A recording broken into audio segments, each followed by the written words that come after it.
tell this and then I'll have it go in the studio. All right, I've got this idea. I've got this idea to share with you guys. Just come with me.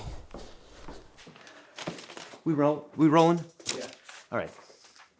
I call this the major minor 69er. No. No, Eric, that's gross. No? No? All right. Now, in my defense, look. When we look at the pattern I'm going to show you on a vertical fretboard, you can totally see a 6 for the major chord and a 9 for the minor chord. But that diagram was vetoed for obvious reasons. So let's call it the L7 pattern. I call this the L7 pattern, and this is why you need to know it.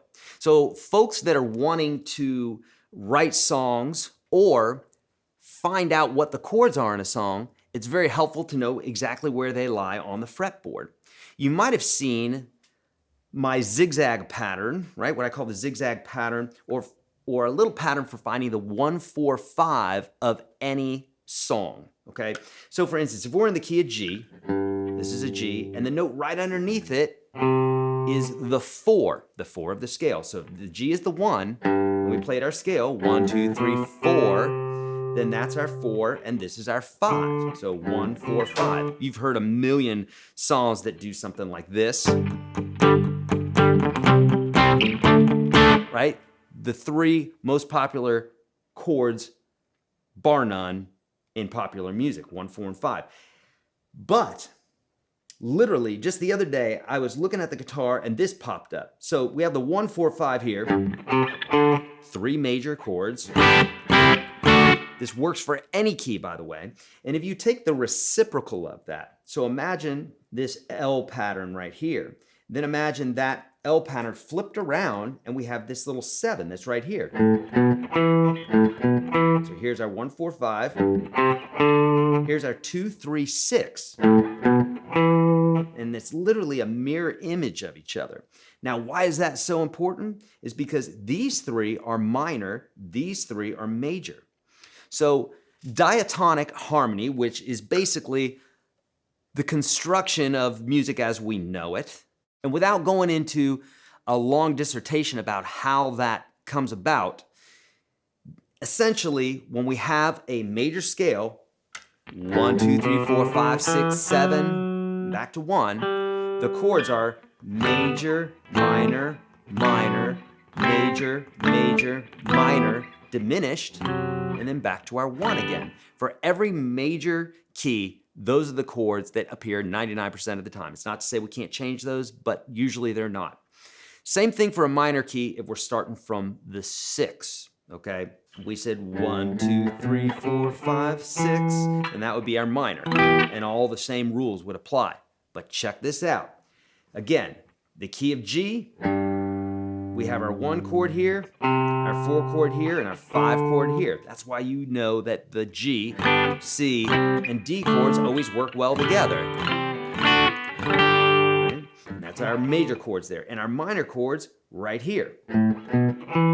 2, 3, and 6.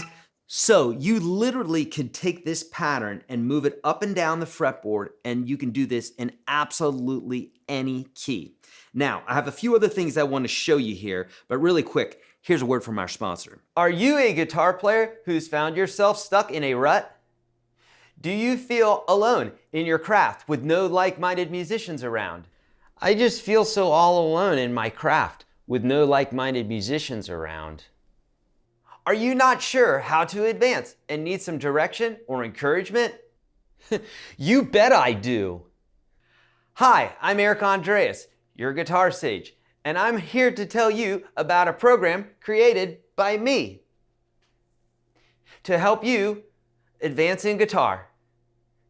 The Unstoppable Guitar System has dozens of hours of great video lessons to give you extra practice and new ideas. But it's not just about the lessons, it's a supportive community of like-minded guitarists.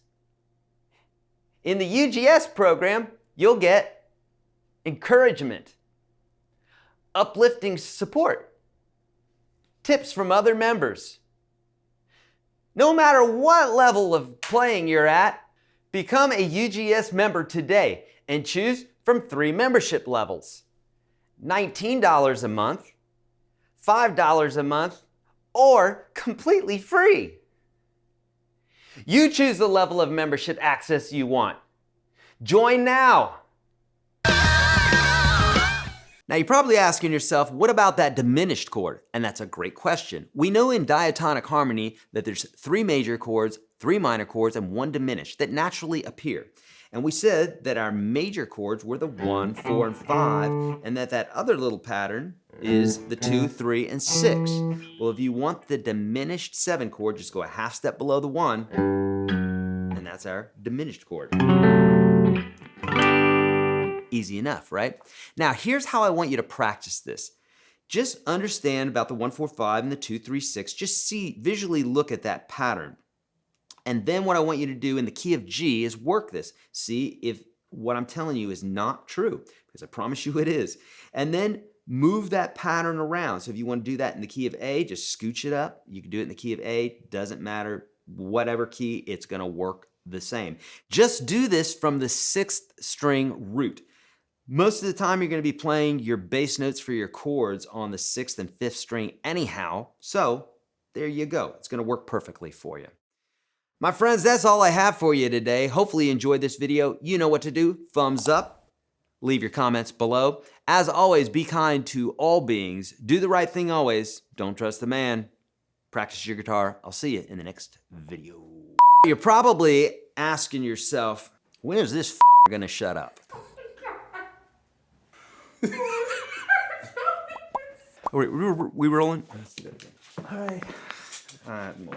Jesus, I gotta start talking more. You choose the level of membership.